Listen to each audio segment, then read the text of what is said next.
Trailer வந்திருக்கு. இப்போ என்னன்னா தளபதி ட்ரெய்லர் அதிகமாக போகுமா, பரசு ட்ரெய்லர் அதிகம் போகுமா, இல்லை படம் எப்படி போகும் என்னங்கிறது ஒரு பெரிய பேச்சு பொருளாக இருக்கு. நீங்க என்ன நினைக்கிறீங்க?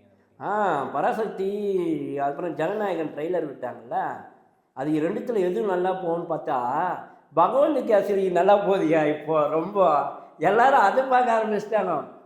ஒரு பையன் என்ன பண்ணிட்டான், 2 செல் வச்சுக்கிறான். 2 செல் வச்சுட்டு டிக் பண்ணுறான் ஒரு பேப்பர் வச்சுக்கின்னு. இதுவும் ஒரே மாதிரி இது, ஆமாம் இந்த ட்ரெயினும் இதுவும் ஒன்று. பகவந்த் கேசரியில் முக்கால்வாசி ட்ரெய்லர்லேயே கரெக்டாக இருக்குது.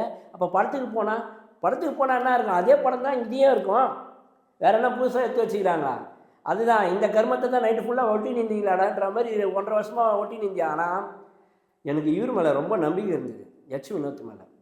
இந்த துணிவு, சதுரங்க வேட்டையா, அது 2-3 படம், அதெல்லாம் எனக்கு ரொம்ப பிடிக்கும். வருது இப்படி பண்ண நினச்சி கூட பார்க்கல. இவருக்கு வேலை இதாங்க, விஜய் சாருக்கு அவர்கிட்டே கொடுத்துட்டு ஏன்னா நல்ல படமாக எடுப்பானா எடுத்துகிட்டு போயிடுவார்.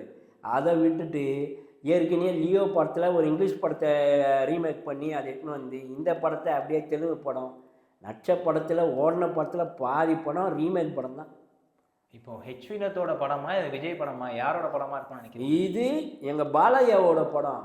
ஜெய் பாலையா அந்த மாதிரி பாலையாவோட படத்தை தான் இவர் பண்ணியிருக்கிறாரு. பாலையாவோட மாசு என்ன தெரியுமா, சும்மா ஹெலிகாப்டரில் இங்கேருந்து கயிறை கட்டி ஹெலிகாப்டரை தூக்கி அடிப்பார். நீங்கள் அழுக்குன்னு அங்கே பார்க்கறதுக்கு முன்னாடியே இங்கே இதெல்லாம் இவர் பண்ணிட்டார். 2 ட்ரெயினை 2 கையில் நிறுத்தி அந்த 2 ட்ரெயினும் பேக்கில் போய் வைப்பார்.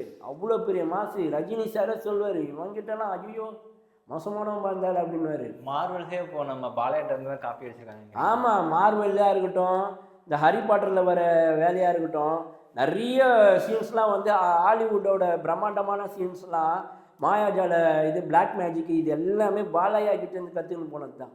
இப்போ பகவத் கேசரி மாதிரி தான் அப்படியே காப்பி பேஸ்ட்டாக இருக்குமா, இல்லை ஃபுல்லாக கொஞ்சம் அரசியல் ரிலேட்டடாக அப்படியே எல்லாம்? இல்லை இவர் திமுகவை கலாய்க்கணும், அதுக்கு ஒரு லாஸ்ட்டு படம் வரணும். ஸ்டேஜ்லேயும் அதே தான் பேசுவார், புரியுதுங்களா? படத்துலேயும் அதான் பேசுவார். அதுக்கு பார்த்தீங்களா என் தலையில் பார்த்தீங்களா, அதுதான் நடக்க போகுது.